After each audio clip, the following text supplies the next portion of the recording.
ശൈത്താന്റെ വഴി തേടരുത്.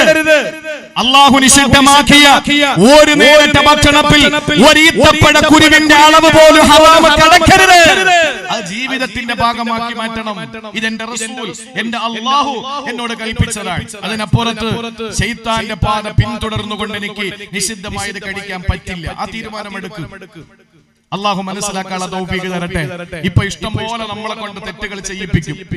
ഏത് നിലയിലും നമ്മളെ കൊണ്ട് ഹറാമുകൾ ചെയ്യിപ്പിക്കും. അവസാനം എന്താ സംഭവിക്കാന്നറിയോ?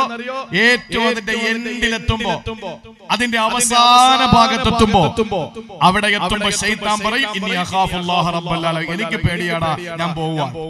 ഇതാണ് ശൈത്താൻ. നമ്മളൊരു കാര്യം കൂടി ആലോചിക്കണം. ഒരു കാര്യം കൂടി നമ്മൾ ആലോചിക്കണം. ശൈത്താന്റെ പാത പിന്തുടരുത് എന്നാണ് നമ്മൾ പറയുന്നത്. ഇന്നിപ്പോ നമ്മൾ ശൈത്താന്റെ മുമ്പിലാണോ ശൈത്താന്റെ പിന്നിലാണോ? അതുകൂടെ നമ്മളത് ചിന്തിക്കണം. ശൈത്താന്റെ മുന്നിലാണോ പിന്നിലാണോ? ഈ ആഫ്റ്റർ കോവിഡാനന്തര നമ്മുടെ ആത്മീയത എന്ന് പറയുന്നത് വളരെ വളരെ പരിതാപകരമാണ്. പള്ളിയിൽ ആളുകളില്ല. ഇടയ്ക്ക് പള്ളിയിൽ നല്ല ജനക്കൂട്ടമായിരുന്നു. ഇപ്പൊ പള്ളികളിൽ ആളില്ല. എന്താ കാരണം?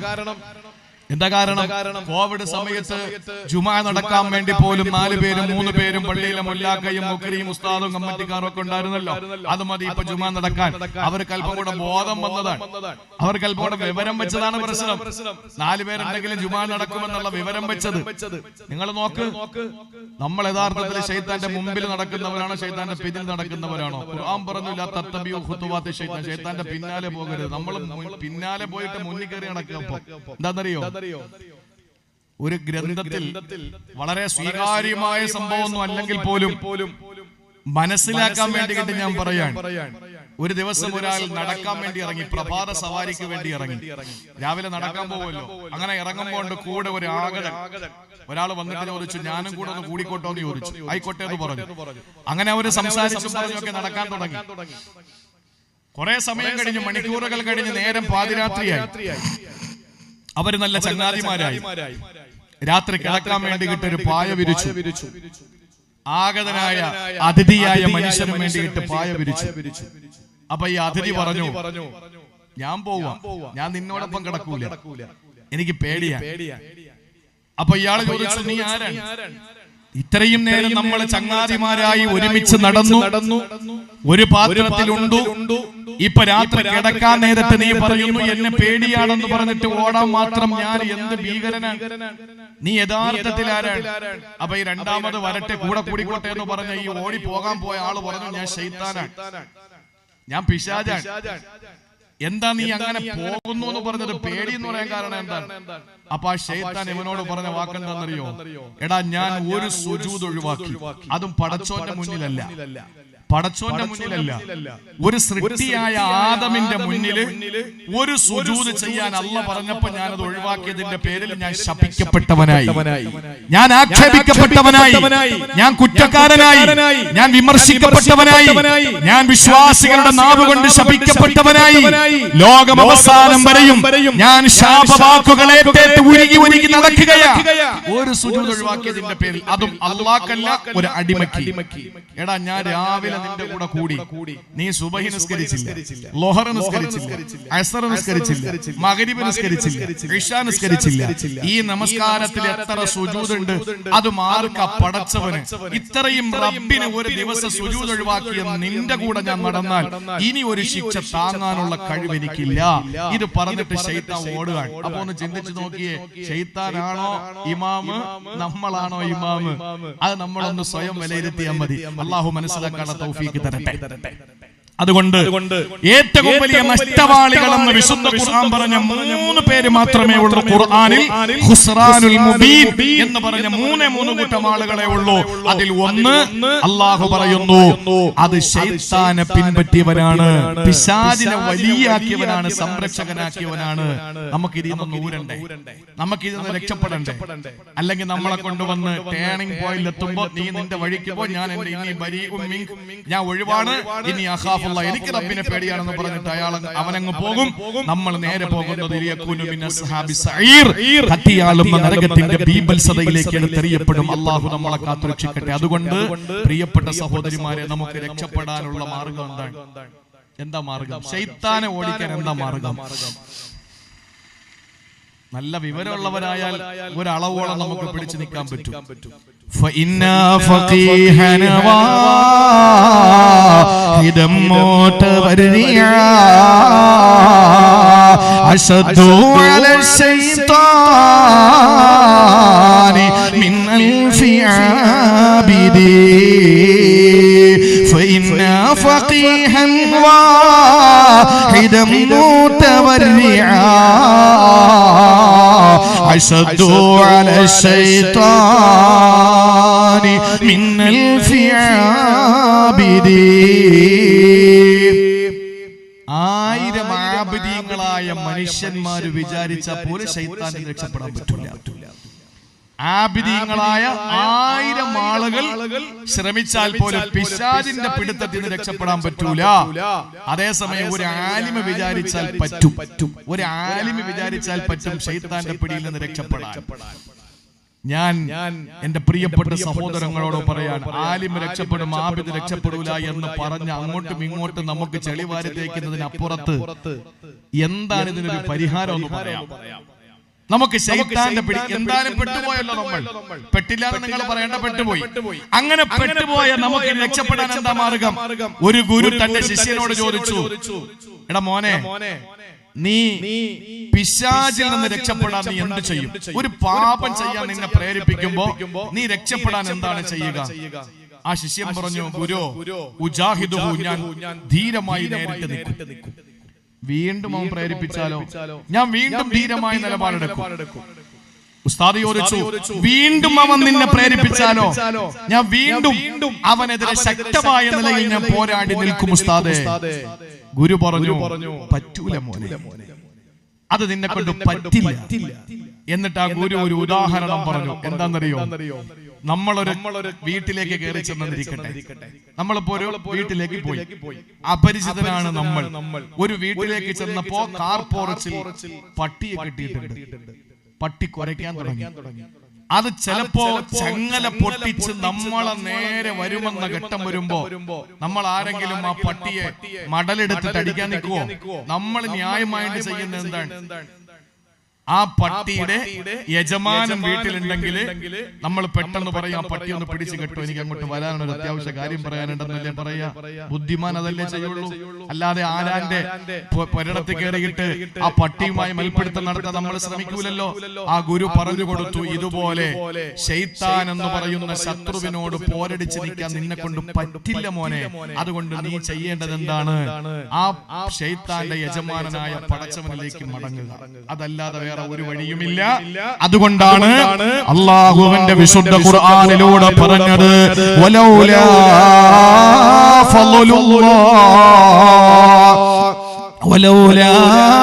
ഫളുല്ലാഹി അലൈക്കും വറഹ്മതുഹു ലതബഅതും ശൈത്താന ഇല്ലാ ഖലീലാ. സൂറത്തുൻ നിസായിലൂടെ അല്ലാഹു പരിചയപ്പെടുത്തുകയാ, വലൗലാ ഫളുല്ലാഹി അലൈക്കും വറഹ്മതുഹു, അല്ലാഹുവിന്റെ കരുണാ കടാക്ഷം നിങ്ങൾക്കില്ലായിരുന്നുവെങ്കിൽ ലതബഅതും ശൈത്താൻ, നിങ്ങൾ ശൈത്താനെ പിൻപറ്റുമായിരുന്നു. അപ്പോൾ ശൈത്താനെ പിൻപറ്റാതിരിക്കാൻ നമ്മൾ ചെയ്യേണ്ടത് എന്താണ്? ആ ശൈത്താനോട് പോരടിച്ച് നിൽക്കലല്ല, കഴിയൂല. ആ ശൈത്താൻ ശക്തനാണ് പ്രിയപ്പെട്ടവരെ, നമുക്ക് പറ്റില്ല. അതുകൊണ്ട് നമ്മൾ ചെയ്യേണ്ടത് എന്താണ്? ഒരൊറ്റ വഴിയാണ്, അല്ലാഹുവിലേക്ക് അങ്ങ് മടങ്ങുക. പടച്ചവരിലേക്ക് നമ്മൾ അങ്ങ് മടങ്ങലല്ലാതെ വേറെ വഴിയൊന്നുമില്ല. അതുകൊണ്ട് തീരുമാനിച്ചോ, മടക്കം അല്ലാഹുവിലേക്കാ. അതുകൊണ്ടാണ് ആദരവായ പ്രവാചകൻ സല്ലല്ലാഹു അലൈഹി വസല്ലമ തങ്ങൾ നമ്മെ പഠിപ്പിച്ചത്, കോട്ടുവാവിടുന്ന സമയത്ത് പോലും നീ പറയേണ്ടത് എന്താണ്? അഊദു ബില്ലാഹി മിനശ് ശൈത്വാനിർ റജീം. അവനോട്, അല്ലാഹുവിനോട് പിശാചിൽ നിന്ന് കാവൽ തേടല. അതുകൊണ്ട് ഏത് കാര്യം തുടങ്ങുമ്പോൾ നമ്മൾ പറയേണ്ടത് അങ്ങനെയാ. അതുകൊണ്ടാണ് ബാത്റൂമിലേക്ക് കയറുമ്പോൾ നമ്മൾ പറയുന്നത് എന്താണ്? ആ വിഷയം വരുന്നുണ്ട്. തന്റെ ഭാര്യയെ സമീപിക്കും പറയുന്നത് എന്താ? അല്ലാഹുമ്മ ജന്നിബിന ശൈത്താന വജന്നിബി ശൈത്താന ശൈത്താന ഫീമാ റസഖ്തനാ. അല്ലാഹുവേ ശാരീരിക ബന്ധത്തിൽ ഞങ്ങൾ ഏർപ്പെടുകയാണ്. ഈ ബന്ധത്തിൽ പിശാചിനെ അകറ്റി നിർത്തണേ അല്ലാ. അതുപോലെ ഇതിലുണ്ടാകുന്ന കുഞ്ഞിൽ നിന്ന് നീ പിശാചിനെ അകറ്റി നിർത്തണേ അല്ലാ. ഇത് ദുആ ചെയ്യൽ നിർബന്ധമാണ്. എന്തുകൊണ്ട്? അതിലുണ്ടാകുന്ന കുഞ്ഞ് സാലിഹാകണമെങ്കിൽ അതേ വഴിയുള്ളൂ. അതല്ലാതെ പ്രസവിച്ചതിന് ശേഷം ഏത് നൂലോര് കെട്ടിയിട്ട് കാര്യമില്ല. അതിനു മുമ്പ് വാപ്പ ഉമ്മ തീരുമാനിക്കുന്ന സമയത്ത്, ആ ശാരീരിക ബന്ധപ്പെടുന്ന സമയത്ത് നീ നിന്റെ ഭാര്യയും ദുആ ചെയ്യണം. അല്ലാഹുമ്മ ജന്നിബിന ശൈത്താൻ. പടച്ചവരെ ഞങ്ങളെ ഈ ബന്ധപ്പെടലിൽ നിന്ന് ശൈത്താനെ അകറ്റി നിർത്തണേ അല്ലാ. വജന്നിബി ശൈത്താന ഫീമാ റസഖ്തനാ. ഈ ശാരീരിക ബന്ധത്തിൽ നീ ഞങ്ങൾക്ക് തരുന്ന സമ്മാനത്തിൽ ഞങ്ങളുടെ പൊന്നോമനകളിലെ ശൈത്താനെ കടന്നു വരല്ലേ അല്ലാ. ഇതെത്ര പിതാക്കന്മാര് മാതാക്കള് ചൊല്ലിയിട്ടുണ്ട്, എത്ര ഭാര്യ ഭർത്താക്കന്മാര് ചൊല്ലിയിട്ടുണ്ട്. ഇത് ചൊല്ലിയാലാണ് പിശാചവന്റെ ജീവിതത്തിൽ നിന്ന് മാറി നിൽക്കുക. അല്ലാതെ ആ സമയത്ത് പിശാചിനെ ഓട്ടിക്കാൻ നടന്ന കാര്യങ്ങൾ നടക്കൂല. അത് കാണാനും പറ്റൂല. കാരണം അവന് ശത്രുശക്തനാണ്. ശത്രുശക്തനാണ്. യുദ്ധത്തില് ശക്തിയല്ല ബുദ്ധിക്കാണ് അവിടത്തെ വില. അതുകൊണ്ട് നമ്മൾ ബുദ്ധിപരമായി ഇടപെടണം. അള്ളാഹുവിനോട് കാവല് തേടണം. വീട്ടിൽ ശൈത്താൻ വന്നിട്ടുണ്ടോ?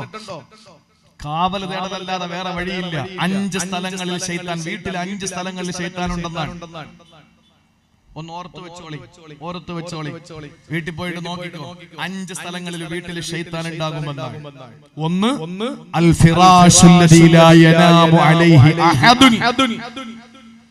ആരും കിടക്കാതെ നിവർത്തിയിട്ടിരിക്കുന്ന ബെഡിൽ. മനസ്സിലായോ? രാവിലെ എണീറ്റാ എന്താ ചെയ്യേണ്ടത്? ബെഡ്ഷീറ്റ് മടക്കി വെക്കണം. ബെഡ്ഷീറ്റ് കിടക്കുന്ന ബെഡ്ഷീറ്റ് മടക്കി വെക്കണം. മെത്ത പിടിച്ച് മടക്കിയിട്ട് പ്ലാസ്റ്റിക് അവനത്താക്കാൻ പറ്റൂല. നമ്മൾ മെത്തയുടെ മുകളിൽ ഒരു വിരിപ്പ് വിരിച്ചിട്ടല്ലേ കിടക്കുക. രാവിലെ എണീറ്റിട്ട് ആ ബെഡ്ഷീറ്റ് നമ്മൾ മടക്കി വെക്കണം. എന്തുകൊണ്ട്?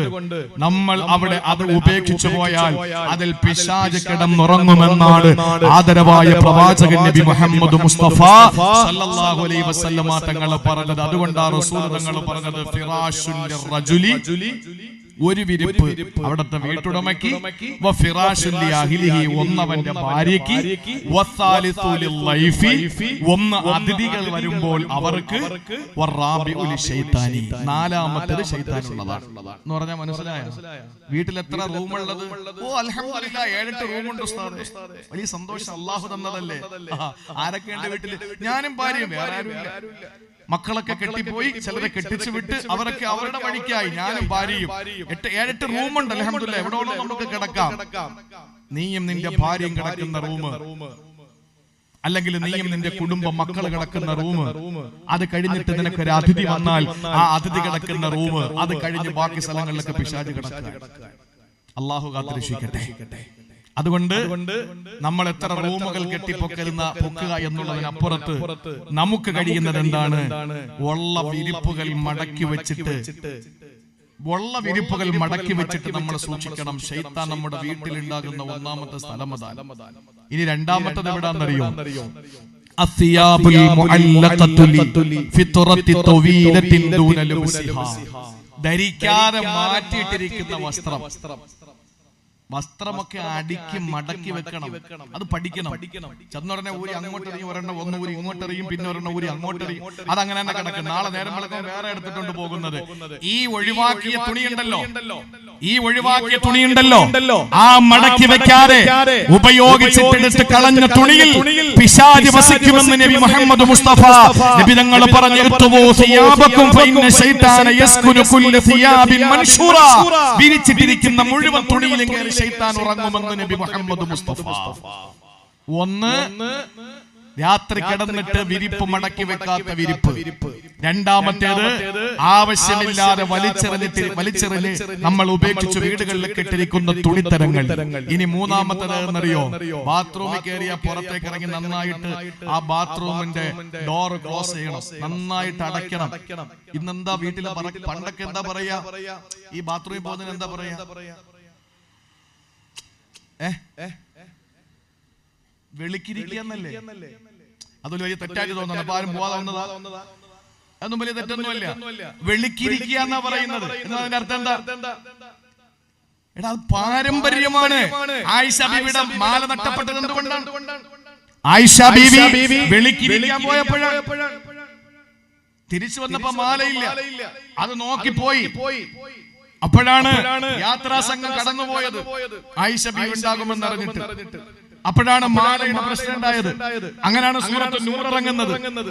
ആയിഷ ബീവി റളിയല്ലാഹു അൻഹ, അതുപോലെ തന്നെ ഹഫ്സ ബീവി റളിയല്ലാഹു അൻഹ അടക്കമുള്ള നബി തങ്ങളുടെ പ്രിയപ്പെട്ട ഭാര്യമാര് ബാത്റൂമിൽ വെളിക്കിരിക്കാൻ പോയിട്ട് ഇത് ഏതെങ്കിലുമൊക്കെ എംബോക്കികൾ എടുത്തു വെച്ചിട്ട് നാളുകളിൽ സോഷ്യൽ മീഡിയയിൽ കുറെ എണ്ണുണ്ടല്ലോ ഇവനെല്ലാം ഇതെടുത്തു വെച്ചിട്ട് ഇങ്ങനെ അലക്കി അലക്കി അലക്കി അലക്കി നിങ്ങൾ എന്താ ചെയ്യുക? വേറെ ഒരു ജോലിക്കും പണിക്കും പോകാതെ നല്ല തണ്ടിയും തടിയൊക്കെ ഉണ്ടല്ലോ, അധ്വാനിച്ചിട്ട് 10 വിരൽ അരങ്ങിയിട്ട് 5 വിരൽ വായിൽ പോകാനും മക്കൾക്ക് ശാപ്പാട് കൊടുക്കാനും കഴിവുണ്ടായിട്ടും ഇസ്ലാമിന്റെ ആശയങ്ങളെയും ആദർശങ്ങളെയും കൊന്നനം കുത്തിയിട്ട് സോഷ്യൽ മീഡിയയിലെ തമ്പുരാക്കന്മാര് വാണരുളുന്ന ഈ വൃത്തികെട്ട കാലത്ത് ഇതൊന്നും നമുക്കൊരു പ്രശ്നമായിട്ട് നമ്മൾ കാണുന്നില്ല. ചരിത്രം അങ്ങനെയാണ്. ആ കാലഘട്ടത്തില് സഹാബ പ്രിയപ്പെട്ട ഭാര്യമാർ ഉമ്മഹാത്തുൽ മുഅ്മിനീങ്ങൾ ബാത്റൂമിൽ പോയിട്ട് അഥവാ വെളിക്കിരിക്കാൻ പോയിട്ട് തിരിച്ചു വരുന്ന സന്ദർഭത്തിൽ ആളുകളെ തിരിച്ചറിയുന്ന ഒരു സാഹചര്യം വന്നപ്പോഴാണ് ഉമർ തങ്ങൾ ചെന്നിട്ട് നബി തങ്ങളോട് പറഞ്ഞത്, നബിയെ സല്ലല്ലാഹു അലൈഹി വസല്ലം, നിങ്ങൾ എത്രയും പെട്ടെന്ന് അല്ലാഹുവിനോട് പറയണം ഹിജാബിന്റെ ആയത്ത് ഇറക്കാൻ. ഉമർ തങ്ങളുടെ ആവശ്യപ്രകാരം 10ഓളം വരുന്ന ആയത്തുകൾ ഇറക്കിയതിൽ ഒരു ആയത്ത്, നബിയെ നിങ്ങളുടെ ഭാര്യമാരോടും പെൺമക്കളോടും പറയണം യുദ്നീന അലൈഹിന്ന മിൻ ജലാബിബിഹിന്ന, ജിൽബാബിനെ പറ്റിയിട്ടുള്ള ആയത്തുകൾ, മൂട് പണമണിയണമെന്ന ആയത്തുകൾ, ഹിജാബ് ധരിക്കണമെന്ന ആയത്തുകൾ, ബുർഖ ധരിക്കണമെന്ന ആയത്ത് ഇറങ്ങിയത് വെളിക്കിരിക്കാൻ പോയതുമായി ബന്ധപ്പെട്ട വിഷയത്തിലാണ്. പണ്ടുള്ള ആളുകൾ അതുകൊണ്ട് വീട്ടിനകത്ത് ബറക്കത്തുണ്ടായിരുന്നു. ഇതിപ്പോ നേരെ കയറി വരുമ്പോ ഹാളിൽ 2 റൂമിനകത്ത് 1, അടുക്കള നിൽക്കുമ്പോ പെട്ടെന്നെങ്ങാനും പോകണം തോന്നിയാലോ ആളിരുന്നാലോ അതുകൊണ്ട് അടുക്കളക്കകത്ത് 1, ഇനി സ്റ്റോറിൽ നിൽക്കുമ്പോ അരി അളന്നോണ്ടിരിക്കുമ്പോ പോകണം തോന്നിയാലോ അതിനകത്ത് 1, വീടിന്റെ 4 ചുവരിന്റെ ഇടയിൽ 10ഉം 20ഉം ബാത്റൂം. അപ്പൊ നമ്മൾ കിടക്കുന്ന റൂമിനേക്കാൾ പിശാചിന്റെ വീട് കെട്ടിക്കൊടുത്തു. ഇത് പിശാചിന്റെ വീടാ. അതുകൊണ്ടാണ് ബാത്റൂമിൽ പടച്ചവനെ ഇത് ശൈത്താന്റെ വീട്ടിലേക്ക് ഞാൻ കയറുന്നത്. ഇബ്രാഹിം ഖുറാസാൻ റളിയല്ലാഹു അൻഹു നടന്നു പോകുമ്പോൾ ടോയ്ലറ്റിൽ പോകണമെന്ന് ആഗ്രഹം വന്നപ്പോ വഴിയരികിൽ പൊതു ബാത്റൂം ഉണ്ട്. അതിനകത്തോട്ട് കയറാൻ വേണ്ടി മൂപ്പരങ്ങോട്ട് ചെല്ലുമ്പോ അതിന്റെ മുന്നിൽ കസേരയിട്ട ഒരാളിരിപ്പുണ്ട്. പൈസ തന്നിട്ട് കയറിയാൽ മതി എന്ന് പറഞ്ഞു. നമ്മൾ കണ്ടിട്ടില്ലേ റെയിൽവേ സ്റ്റേഷനിലും ബസ് സ്റ്റാൻഡിലും ഒക്കെ പൈസ തന്നിട്ട് കയറാൻ പറഞ്ഞു. മൂപ്പരൊരൊറ്റ കരച്ചിലാ. അയാൾക്ക് മനസ്സിലായി. അയാൾ പറഞ്ഞു കേറിക്കോ, കരയൊന്നും വേണ്ട, പൈസ ഇല്ലെങ്കിൽ പിന്നെ തന്നാ മതി, കാര്യം നടക്കട്ടെ. മഹാനായ ഇബ്രാഹിം റളിയല്ലാഹു അൻഹു പറഞ്ഞു, എടാ പൈസ ഇല്ലാത്തത് കൊണ്ടല്ല, എനിക്ക് അത്രയും അത്യാവശ്യമുള്ളത് കൊണ്ടല്ല, ഞാൻ ചിന്തിച്ചത് ഇത് ശൈത്താന്റെ വീടാണ്. ശൈത്താന്റെ വീട്ടിൽ കയറുന്നതിന് പൈസ കൊടുക്കണമെങ്കിൽ അല്ലാഹുവിന്റെ റഹ്മത്തിന്റെ മാലാഖമാരുടെ വീടാകുന്ന സ്വർഗ്ഗലോകത്ത് കയറുന്നതിന് എത്ര കോടി കൊടുത്താൽ മതിയാകും. ഞാൻ അതിനെപ്പറ്റി ചിന്തിച്ചിട്ട് കരഞ്ഞു പോയതാ എന്ന് മഹാനായ ഇബ്രാഹിം ഖുറാസാൻ റളിയല്ലാഹു അൻഹുവിന്റെ പറച്ചിൽ കേട്ട് നോക്കൂ സഹോദരങ്ങളെ, ചിന്തിച്ചു നോക്കിന്. ശൈത്താന്റെ വീടാണ് ബാത്റൂമുകൾ. ഇന്ന് വീട്ടിനകത്ത് ബാത്റൂം കൂടിയപ്പോ എന്താ സംഭവിക്കുക? വീട്ടിന്റെ ഉള്ള ബറക്കത്തും പോയി. അൽ ഹമാം, ശൈത്താൻ വീട്ടിലുള്ള സ്ഥലങ്ങളിൽ 3ാമത്തേത് അൽ ഹമാം എന്ന് പറഞ്ഞാൽ ബാത്റൂമുകളാണ്, ടോയ്ലറ്റുകളാണ്. അതുകൊണ്ട് തന്നെ നമ്മൾ അതിനകത്ത് കയറുമ്പോ പറഞ്ഞുകൊണ്ടേ കയറാവൂ പടച്ചവനെ. എന്നിട്ട് നമ്മൾ പുറത്തേക്ക് ഇറങ്ങിയിട്ട് എന്താ പറയുന്നത്? നമ്മൾ ആരും ബാത്റൂമിൽ കയറുന്നത് കള്ളുടിക്കാനല്ലല്ലോ, ബാത്റൂമിൽ കയറുന്നത് വ്യഭിചരിക്കാനല്ലല്ലോ, ബാത്റൂമിൽ കയറുന്നത് തെറ്റുകൾ ചെയ്യാനല്ലല്ലോ. നമ്മൾ പുറത്തിറങ്ങിയിട്ട് എന്താ പറയുന്നത്? നിന്നോട് ഞാൻ പൊറുക്കലിനെ തേടുക തമ്പുരാനെ എന്ന് പറഞ്ഞതിന്റെ അർത്ഥം എന്താ? അതിനകത്ത് നമ്മൾ വേറെ ചീട്ട് കളിക്കാൻ കയറിയാണോ? അല്ലല്ലോ. നമ്മളതിനകത്ത് കയറിയ എന്തിനാണ്? ശൈത്താന്റെ വീടാ. കയറിയപ്പോ എന്തെങ്കിലും ചിന്തകളൊക്കെ വന്നിട്ടുണ്ടെങ്കിൽ നിന്നോട് ഞാൻ പൊറുക്കലിനെ തേടുകയാ. അല്ലതി അദ്ഹബ അന്നി അല്ലാതെ വഅഫാനി, എന്റെ വയറിന്റെ അസ്വസ്ഥതയും ബുദ്ധിമുട്ടും മാറ്റി തന്ന റബ്ബേ നിനക്ക് സർവസ്തുതി. ഇതാണ് നമ്മൾ പഠിക്കേണ്ടത്. 3ാമത് വീട്ടിൽ ശൈത്താനുള്ള സ്ഥലം ബാത്റൂമാണ്. ഇനി 4ാമത്തെ എവിടെയെന്നറിയോ? അല്ലാഹുവിന്റെ റസൂല് പറയുകയാണ്, ലാ തദ്ഖുലുൽ മലായികതു ബൈതൻ ഫീഹി കൽബുൻ വലാ തമാസീൽ. രൂപങ്ങളും പട്ടിയുമുള്ള വീട്ടിൽ അല്ലാഹുവിന്റെ റഹ്മത്തിന്റെ മലക്ക് വരൂല. രൂപങ്ങളും എന്ന് പറഞ്ഞാൽ ഏത് രൂപമാണ്? എന്റെ പ്രിയപ്പെട്ട സഹോദരങ്ങളെ, അതായത് മുജസ്സമായ രൂപങ്ങളുള്ള. നമ്മളിപ്പോ ചില ആളുകളൊക്കെ ഇങ്ങനെ വരച്ച് ഉണ്ടാക്കി വെച്ചിരിക്കുമല്ലോ വീടുകളിൽ. മുജസ്സം, ജിസ്മുള്ള മഹാരഥന്മാരായ സൂഫിയാക്കളായ പണ്ഡിതന്മാര് ഇതിനെയും എതിർത്തിട്ടുണ്ട്. ഏത് പ്രാവ് തൂറാൻ വേണ്ടി നമ്മളൊക്കെ ഫോട്ടോ കൊണ്ട് വയ്ക്കൂലേ അവളോടൊക്കെ, അതിനെയും എതിർത്തിട്ടുണ്ട്. സൂഫിയാക്കളായ പണ്ഡിതന്മാർ, സൂക്ഷ്മതയുടെ പണ്ഡിതന്മാർ. മുജസ്സമായ ഫോട്ടോ എന്ന് പറഞ്ഞാൽ ജിസ്മുള്ള എന്ന് പറഞ്ഞാൽ തൊട്ട് നോക്കിയ മനുഷ്യനെ കണക്കിരിക്കും. ഒരു ബിംബം മാതിരി ഉണ്ടാക്കി വെച്ചിരിക്കുന്ന വീട്ടില് ഭർത്താവ് ഗൾഫിൽ പോയി, അങ്ങനെ ആരോ ഒരാള് ഭർത്താവിനെ ഉണ്ടാക്കി കൊടുത്തെന്ന് രാവിലെ കാണാൻ വേണ്ടിയിട്ട് വീട്ടിന്റെ മുമ്പിൽ ഇങ്ങനെ വെച്ചിട്ടുണ്ട്. എന്നാൽ ആ വീട്ടിൽ റഹ്മത്തിന്റെ മലക്ക് വരൂല. രൂപങ്ങളുള്ള വീട്ടിൽ റഹ്മത്തിന്റെ മലക്ക് വരൂല. ഇനി അഞ്ചാമതൊരു കാര്യം കൂടി വീട്ടിൽ ബറക്ക റഹ്മത്തിന്റെ മലക്ക്, അഞ്ചാമതൊരു സ്ഥലത്ത് കൂടി ശൈത്താൻ വരുന്നുണ്ട്. അതെവിടെയെന്നറിയോ? മകാനു ഇശ്ആലിന്നാ. അത് പെങ്ങന്മാര് അടിവരയിട്ട് കേൾക്കണേ. തീ കത്തിക്കുന്ന സ്ഥലങ്ങളിൽ പിശാചുണ്ടെന്നാണ്. കാരണം ശൈത്താനെ സൃഷ്ടിച്ചത് എന്തുകൊണ്ടാണ്? തീ കൊണ്ടാണ്. അവന് തീ വല്ലാത്ത ഇഷ്ടമാണ്. അതുകൊണ്ട് തന്നെ തീ കെടുത്തുന്ന, തീ ഉണ്ടാക്കുന്ന സ്ഥലത്തൊക്കെ പിശാച് വരും. അതുകൊണ്ട് നിങ്ങൾ ആ സമയത്തൊക്കെ അടുപ്പിന് തീ കത്തിക്കുമ്പോൾ ബിസ്മില്ലാഹിർ റഹ്മാനിർ റഹീം ഇത് പറയാതെ സ്റ്റൗ കത്തിക്കല്ലേ.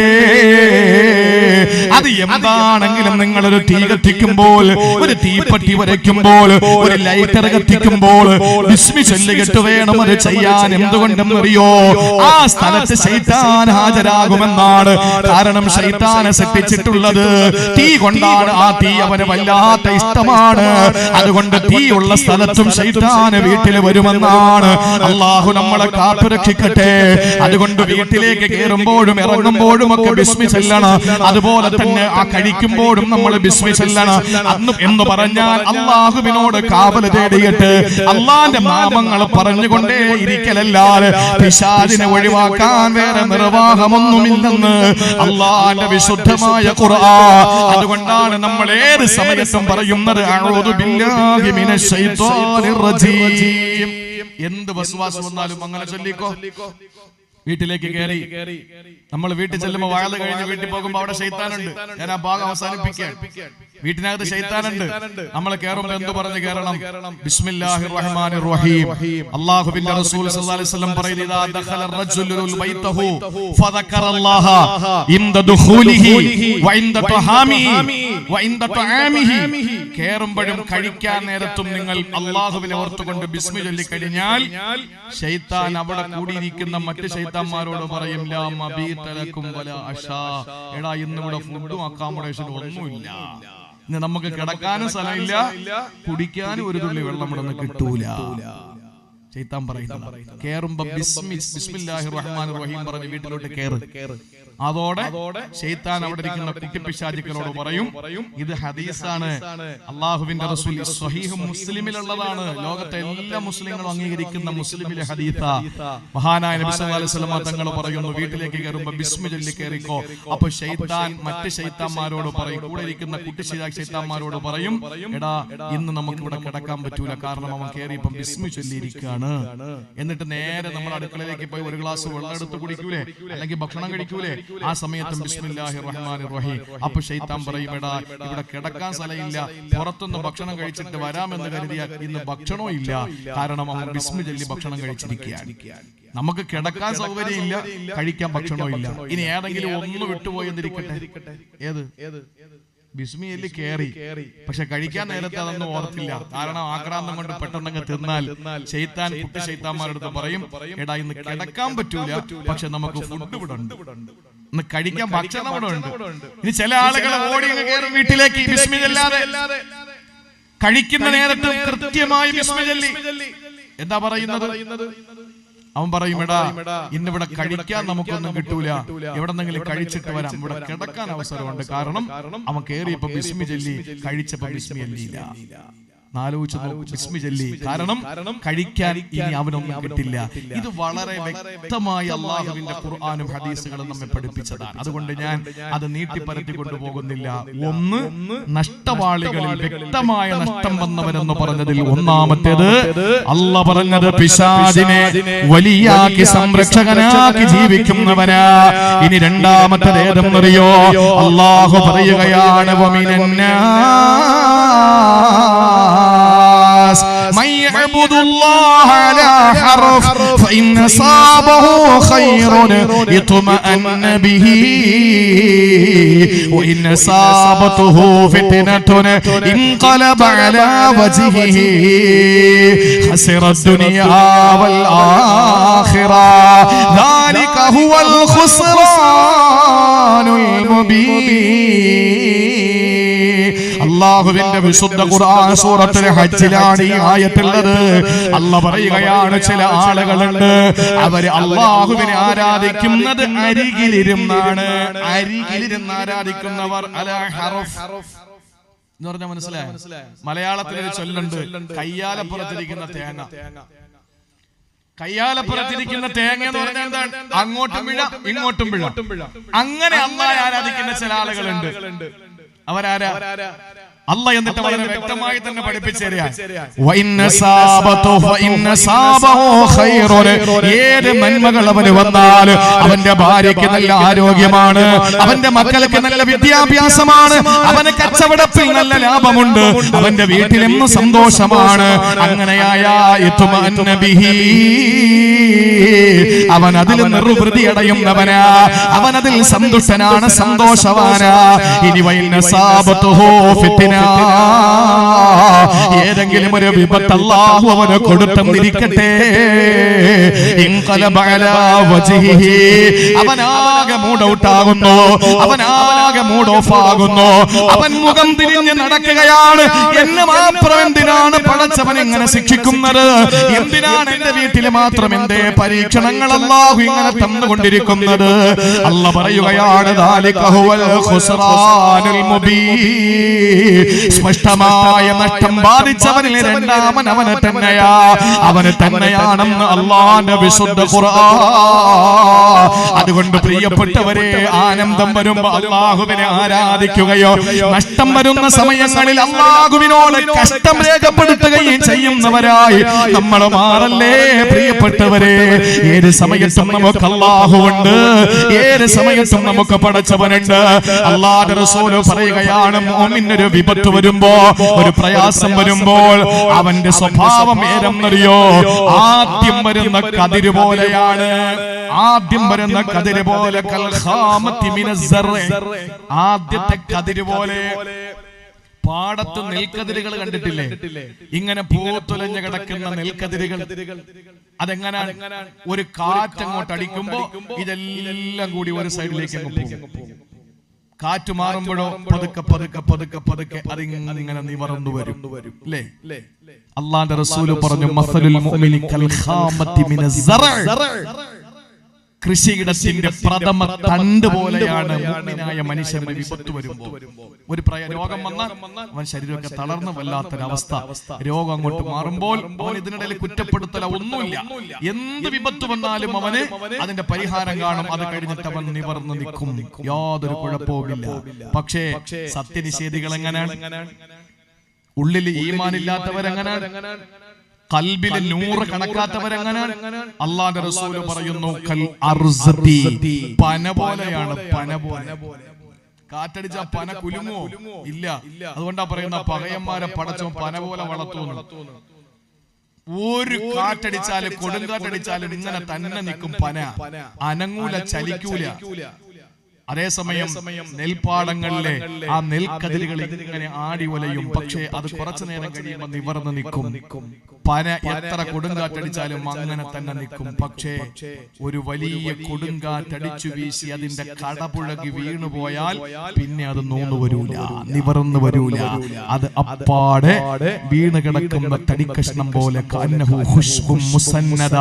ചാരി വെച്ച മരത്തടി പോലെ അതങ്ങനെ ആയി പോകും. അതാണ് ഈമാൻ ഖൽബിലില്ലാത്തവന്റെ ഉദാഹരണം. നമ്മളാരാ? വിഷമം വരും, വീണ്ടും സടകുടഞ്ഞെഴുന്നേക്കും, വീണ്ടും അള്ളാഹുവിനെ സ്തുതിക്കും. അൽഹംദുലില്ലാ, ആഫിയത്തോടെ പള്ളിയിൽ രോഗം വന്നു, വീട്ടിൽ പോയി കിടന്നു, ആശുപത്രിയിൽ പോയി മരുന്ന് വെച്ചു, തിരിച്ചു വന്നു, അൽഹംദുലില്ലാ അസുഖം കുറഞ്ഞു, വീണ്ടും പള്ളിയിൽ വരും. വീണ്ടും അവൻ അസുഖം കൊടുക്കും, വീണ്ടും ആശുപത്രിയിൽ പോയി കുറച്ച് ദിവസം കിടക്കും, മരുന്ന് കഴിക്കും, പനി മാറും, വീണ്ടും പള്ളിയിൽ വരും. നെൽക്കതിര് പോലെ